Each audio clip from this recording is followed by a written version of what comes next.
Lieutenant colonel Shariful হক ডালিমের আমি major ডালিম বলছি বইয়ের এই পর্বে। রক্তপাত বন্ধ করার একমাত্র উপায় মেজর হাফিজ এবং ক্যাপ্টেন ইকবালের সাথে সরাসরি দেখা করা। নিজেদের মধ্যে যে কোনো প্রকার সংঘর্ষ বন্ধ করতেই হবে যে কোনো উপায়ে, যাতে করে প্রতিবেশী রাষ্ট্র কোনো প্রকার হস্তক্ষেপের সুযোগ না পায়। সৈনিকদের কাছে খুলে বলা হয়নি সরকার এবং জিয়া বিরোধী পাল্টা অভ্যুত্থানের কথা। শান্তির সন্ধানে অগ্রাধিকারের ভিত্তিতে সংঘাত এবং রক্তক্ষয় এড়ানোই ছিল প্রথম কাজ। সৈনিকদের সাথে কথা বলার পর আমার আত্মপ্রত্যয় বেড়ে গিয়েছিল। আমি নিশ্চিত হয়েছিলাম রক্তক্ষয় এবং সংঘাত দুটোই এড়ানো সম্ভব হবে। আমিও ইউনিফর্ম পরে নিয়ে আমার বিশ্বস্ত গার্ড, এসকর্ট, এয়ারলেস অপারেটর এবং ড্রাইভারকে সঙ্গে নিয়ে বেরিয়ে পড়লাম। প্রথম গেলাম আজিমপুরে মেসেজ মুয়াজ্জম কোহিনুর ভাবির বাসায়। মেজর নূর রয়েছে সেখানে। সব শুনে নূর বলল, রক্তপাত বন্ধ করার একমাত্র উপায় মেজর হাফিজ এবং ক্যাপ্টেন ইকবালের সাথে সরাসরি দেখা করা। এছাড়া রক্তপাত কিছুতেই এড়ানো সম্ভব হবে না। আমিও নূরের সাথে একমত হয়ে বললাম, সেই উদ্দেশ্যেই এসেছি তোমাকে নিয়ে ক্যান্টনমেন্টে যাবার জন্য। ঠিক করলাম ক্যান্টনমেন্টে যাবার আগে সার্বিক অবস্থাটা সরে জমিনে আরও একটু ভালো করে বুঝে নেওয়া দরকার। আমরা জিপে করে গিয়ে উপস্থিত হলাম ফুলার রোডে প্রফেসর আব্দুর রাজ্জাকের বাসায়। ওখানে তখন মহুয়া এবং লিটু থাকতো। উদ্দেশ্য খাকি পোশাক বদলে সাধারণ কাপড় পরে নেব। ঘুম থেকে মহুয়াদের ডেকে তুললাম। সংক্ষেপে মহুয়া এবং লিটুকে অবস্থা বুঝিয়ে লিটুর কয়েক প্রস্ত কাপড় চেয়ে নিয়ে আমরা সবাই ড্রেস পরিবর্তন করে নিলাম। মহুয়া জিজ্ঞাসা করলো, নিম্মি কোথায়? বললাম, বঙ্গভবনে ওকে বিদায় জানিয়ে বেরিয়ে এসেছি। বলে এসেছি ও যেন কোনো নিরাপদ আশ্রয়ে চলে যায়। তুই আত্মীয় স্বজনদের ফোন করে সতর্ক করে দিস। এরপর আমরা বেরোলাম শহর প্রদক্ষিণ করতে। পুরো ভার্সিটি এলাকা, Pilkhana, new market, second capital, Rampura TV station, industrial area, Rajarbag police line, কোথাও কোনো অস্বাভাবিক কিছু নজরে পড়ল না। শহরের বিভিন্ন জায়গায় আমাদের সৈনিকদের সুরক্ষিত চেকপোস্টগুলোই নজরে পড়ল। স্ট্র্যাটেজিক্যালি ডিপ্লয়েড ট্রাকসগুলো দেখতে ঠিক মতোই রয়েছে। প্রায় সারা শহরটাই ঘুরে এলাম শাহরিয়ারের কন্ট্রোল রুমে। ওর ঘরে ঢুকতেই দেখি ও কারোর সাথে টেলিফোনে কথা বলছে। আমাদের দেখে সংক্ষেপে কথা সেরা জানতে চাইলো, কি অবস্থা স্যার, কি বুঝছেন? আমরা ঘুরে ফিরে যা দেখেছি তাই বললাম।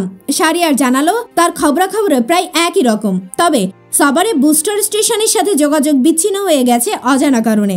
ফলে রেডিও স্টেশন থেকে কোনো কিছু প্রচার করা সম্ভব হচ্ছে না। টিভির প্রচারণাও একই কারণে সম্ভব নয়। তাকে আমরা জানালাম আমরা ক্যান্টনমেন্টে যাচ্ছি রক্তক্ষয়ী সংঘাত বন্ধ করার চেষ্টায়। নিজেদের মধ্যে যে কোনো প্রকার সংঘর্ষ বন্ধ করতেই হবে যে কোনো উপায়ে, যাতে করে প্রতিবেশী রাষ্ট্র কোনো প্রকার হস্তক্ষেপের সুযোগ না পায়। শাহরিয়ার আরও জানিয়েছিল অনেক চেষ্টা করেও জেনারেল জিয়ার সাথে সে যোগাযোগ করতে সক্ষম হয়নি। শাহরিয়ারের ওখানে যাবার আগেই সোনাটেঙ্গেরে আমার প্রিয় মেজো ফুপ্পি বিভা ফুপ্পির বাসায় গিয়েছিলাম কতগুলো বিশেষ জরুরি টেলিফোন কল সেরে নেবার জন্য। তাদের ফোনটা খারাপ ছিল, কিন্তু ইমান আলী ফুপ্পা পাশেই তার এক কলিগের বাসা থেকে ফোন করার ব্যবস্থা করে দিয়েছিলেন। তারা অত্যন্ত আন্তরিকতার সাথে আমাদের বিপদে সাহায্যের হাত বাড়িয়ে দিয়েছিলেন। সেখান থেকে বিভিন্ন ইউনিটের সেনা পরিষদের সাথে যোগাযোগ করে বুঝলাম তারা প্রায় সবাই অবস্থা সম্পর্কে তেমন কিছু জানে না। তাদের সংক্ষেপে প্রতিবিপ্লবী অভ্যুত্থানের আশঙ্কার কথা জানিয়ে অবস্থার গতি প্রকৃতি সম্পর্কে সচেতন থাকার এবং সবকিছু পর্যবেক্ষণ করার নির্দেশ দিয়ে জেনারেল জিয়ার বাসায় ফোন করে বুঝতে পারলাম তার বাসার টেলিফোন লাইন কেটে দেওয়া হয়েছে। দেশের অন্যান্য ক্যান্টনমেন্টের সাথেও যোগাযোগ করছিলাম সেই বাসা থেকেই। যোগাযোগের পর বুঝতে পারলাম ঘটনাটা এড়ানো হচ্ছে অতি সীমিত পরিসরে ঢাকা ভিত্তিক। এতে আত্মবিশ্বাস আরও বেড়ে গেল। নিশ্চয়ই রক্তপাত এড়ানো সম্ভব হবে। শাহরিয়ারের ওখান থেকে বেরিয়ে সোজা চললাম ক্যান্টনমেন্টের দিকে। এয়ারপোর্ট ছাড়িয়ে একটু এগুতেই দুটো ট্রাক সৈনিক দেখতে পেলাম মাউন্টেড অবস্থায়। কাছে যেতেই দেখলাম তারা ৪র্থ ইস্ট বেঙ্গলের। কন্টিনজেন্ট কমান্ডারকে জিজ্ঞাসা করলাম, তোমরা এখানে কেন? জবাবে সুবেদার সাহেব স্যালুট করে জানালো, আগামীকাল আওয়ামী লীগের প্রশাসন বের হওয়ার সম্ভাবনা আছে, তাই হুকুম দেওয়া হয়েছে তাদের এয়ারপোর্ট এলাকায় ডিপ্লয়েড থাকতে হবে আইন শৃঙ্খলা বজায় রাখার জন্য। তার জবাব শুনে বুঝতে পারলাম খালেদ চক্র ট্রুপসের কাছে প্রকৃত উদ্দেশ্য সম্পর্কে কিছুই বলেনি সৈনিকদের সমর্থন না পাওয়ার ভয়ে। তাই মিথ্যার আশ্রয় নিয়ে ব্রিগেড কমান্ডার সাফায়েত তার অধীনস্থ ৪র্থ বেঙ্গলকে চতুরতার সাথে মোতায়েন করেছে just as show off force হিসাবে আমাদের ভয় দেখাবার জন্য। সৈনিকদের কাছে খুলে বলা হয়নি সরকার এবং জিয়া বিরোধী পাল্টা অভ্যুত্থানের কথা। মোশতাক সরকারের বিরুদ্ধে প্রতিবিপ্লবী পদক্ষেপ গ্রহণ করে জেনারেল জিয়াকে প্রায় বন্দী করা অবস্থায় রাখা হয়েছে, এ কথাটা বলার মতো সাহস হয়নি ব্রিগেডিয়ার খালেদ এবং তার দোসরদের। কারণ তারা ভালোভাবেই জানতেন এ ধরনের কোনো পদক্ষেপকে কিছুতেই মেনে নেবেন না দেশপ্রেমিক সেনাবাহিনীর বেশিরভাগ অফিসার ও সৈনিকেরা। সবকিছু দেখে শুনে বুঝলাম বর্তমান পরিস্থিতিতে সরাসরি ব্রিগেডিয়ার খালেদ মোশাররফের সাথেও আলোচনা করা সম্ভব। তার বাসাতেই গেলাম প্রথম। বাসায় তাকে পাওয়া গেল না। বাসা থেকে বলা হলো তিনি সেনা সদরে পৌঁছে গেছেন। পৌঁছালাম সেনা সদরে, সেখানেও কেউ নেই। সেন্ট্রি, ডিউটি অফিসার ও ক্লার্ক ছাড়া পুরো সেনা সদরটা নিস্তব্ধ। সেখান থেকে গেলাম মেজর হাফিজের বাসায়। হাফিজ বাসায় নেই। ইকবালের খোঁজ করে তাকেও পাওয়া গেল না। এরপর গেলাম কর্নেল সাফায়াত জামিলের বাসায়। সেখান থেকে জানানো হলো তিনি ব্রিগেড হেডকোয়ার্টার্সে গেছেন। সেখান থেকে ব্রিগেড হেডকোয়ার্টার্সে যাবার পথে দেখলাম জেনারেল জিয়ার বাসার সামনে অস্বাভাবিক কিছুই নেই। ডিউটিরত গার্ডসরা তাদের দায়িত্ব পালন করছে। ব্রিগেড হেডকোয়ার্টার্সেও নেই তারা। সেখান থেকে 2য় ফিল্ড রেজিমেন্টের গেট দিয়ে ঢুকতেই দেখি ট্রুপসরা সেখানে সব স্ট্যান্ড টু অবস্থান পজিশন নিয়ে আছে। এ ধরনের ব্যবস্থা কেন নেওয়া হয়েছে জানতে চাইলে আমাদের বলা হলো সন্ধ্যার পর রাতের আধারে 4র্থ বেঙ্গল 2য় ফিল্ড রেজিমেন্টের দিকে তাক করে তাদের আর এবং সৈন্য মোতায়েন করেছে, তাই তারাও পাল্টা ব্যবস্থা গ্রহণ করেছে। 4র্থ বেঙ্গল এবং 2য় ফিল্ড রেজিমেন্টের পাশাপাশি 2টি ইউনিট, তাদের মধ্যে এ ধরনের উত্তেজনা যে কোনো সময় বিস্ফোরণ ঘটাতে পারে। উত্তেজনা কমানোর জন্য সেনা পরিষদের সদস্যদের সার্বিক অবস্থা বুঝিয়ে বললাম এই অবস্থায় সতর্ক অবশ্যই থাকতে হবে সবাইকে। আরো জানালাম আমরা ব্রিগেডিয়ার খালেদ ও কর্নেল সাফায়াতকে খুঁজছি। ওদের পেলেই উপযুক্ত পদক্ষেপ গ্রহণের মাধ্যমে 4র্থ বেঙ্গলের উস্কানিমূলক কার্যক্রম বন্ধ করার বন্দোবস্ত করব। সেখানেই জানতে পারলাম মহারথীরা সব 4র্থ বেঙ্গল হেডকোয়ার্টার্সে রয়েছেন। 4র্থ বেঙ্গলের গেট দিয়ে ঢুকতেই নজরে পড়ল সাজ রব। ভীষণ ব্যস্ততা। সৈনিকদের রণসজ্জায় সজ্জিত করে রাখা হয়েছে। কিছুদের এগুতেই ক্যাপ্টেন কবিরের দেখা পড়লাম।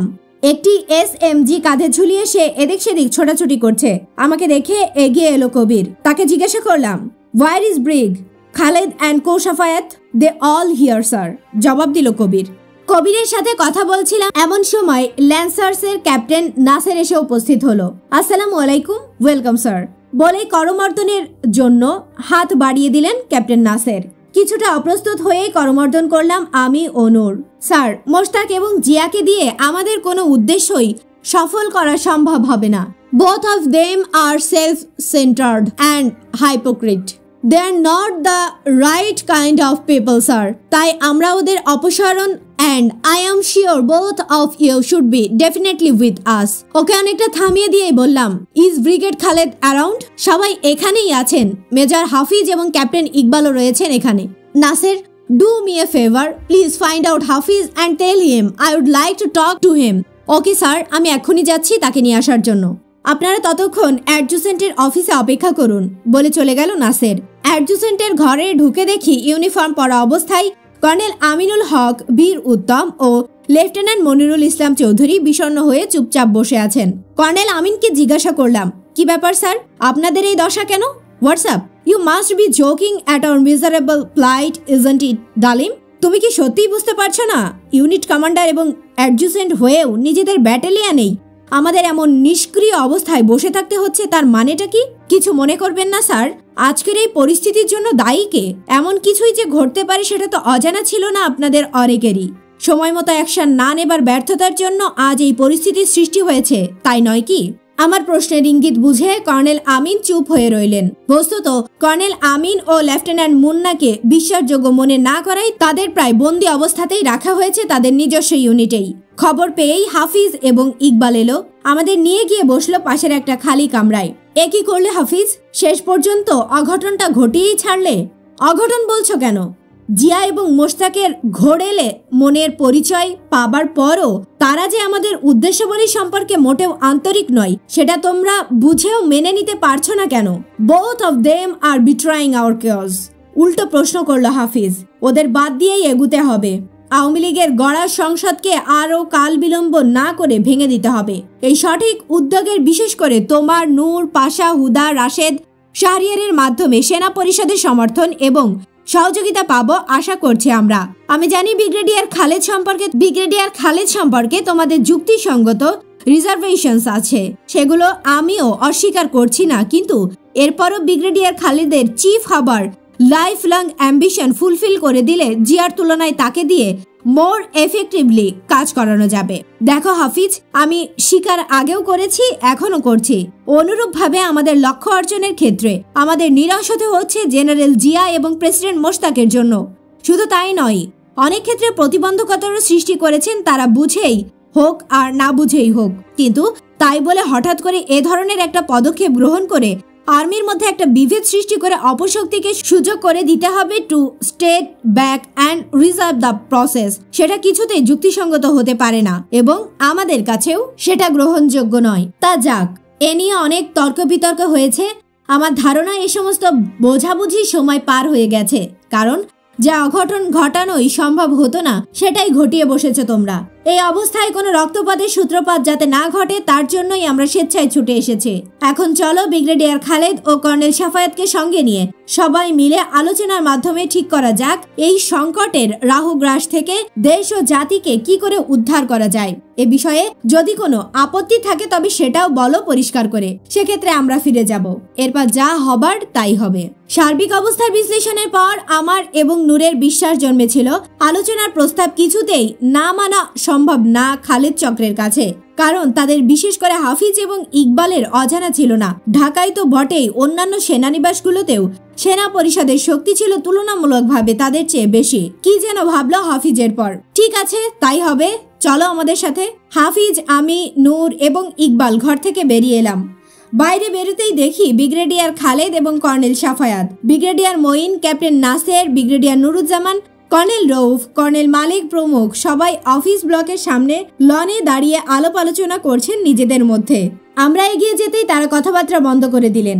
আমি ব্রিগেডিয়ার খালেদকে অভিবাদন জানাতেই তিনি হাসি মুখে হাত বাড়িয়ে দিয়ে বললেন, আরে এসো এসো, ওয়েলকাম, আমি জানতাম তোমরা দুজনই আসবে। তার কথা শেষ হতেই বললাম, শেষটায় অঘটনটা ঘটিয়েই ছাড়লেন। What do you mean?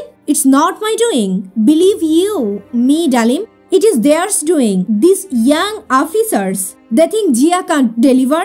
They also think he will do nothing to achieve the goals of 15th August revolution. At the same time, he is also totally incapable to protect the interests of the armed forces. Therefore, they wanted change. বুঝতে পারলাম sir, general জিয়ার জায়গায় বসে সেই যোগ্য নেতৃত্ব দেবার জন্যই এই সংকট সৃষ্টি করেছেন অথবা করানো হয়েছে। No no, not at all. I don't want to be the chief. Believe me, I have so much ambition. ছেলেরা আমাকে ডেকে নিয়ে এসেছে, তাই আমি এসেছি, দ্যাটস ইট। কথার মাঝেই কে একজন বলে উঠল, we don't mind to accept brigade Khaled's leadership. Come on, keep quiet. Brigade Khaled সেই কণ্ঠকে চুপ করিয়ে দিলেন। যাক স্যার, এ বিষয় নিয়ে কথা বাড়াবার সময় এটা নয়, এতে কোনো লাভও নেই। আমি ও নূর এসেছি কোনো প্রকার রক্তক্ষয়ী সংঘর্ষ যাতে শুরু না হয় সেটা নিশ্চিত করতে আলাপ আলোচনার মাধ্যমে। রশিদ এবং ফারুককে বলে এসেছি, আপনার সাথে আমাদের আলোচনার ফলাফল জানার আগ পর্যন্ত বঙ্গভবনের নিয়ন্ত্রণাধীন ট্যাঙ্ক কিংবা ট্রুপসের কোনো মুভমেন্ট করা হবে না। এখন বলেন, আলোচনায় আপনারা রাজি আছেন কিনা? আমার কথার ধরনে তারা কিছুটা অপ্রস্তুত হয়ে পড়ল। একে অপরের মুখ চাওয়াচাই করে জবাব খোঁজার চেষ্টা করছিল সবাই। ব্রিগেডিয়ার খালেদের ঠিক পাশেই দাঁড়িয়েছিল হাফিজ। সে নিচু স্বরে ব্রিগেডিয়ার খালেদকে কিছু বলল। হাফিজের কথা শুনে ব্রিগেডিয়ার খালেদ বললেন, তোমাদের আলোচনার প্রস্তাব মেনে নিলাম আমরা, আলোচনা হবে। কিন্তু আসার পথে দেখলাম এয়ারপোর্টের কাছে কিছু সৈন্য মোতায়েন করা হয়েছে। অবশ্য তাদের যে কথা বলে ডিপ্লয় করা হয়েছে তার সাথে আপনাদের কার্যকলাপ সঙ্গতিহীন।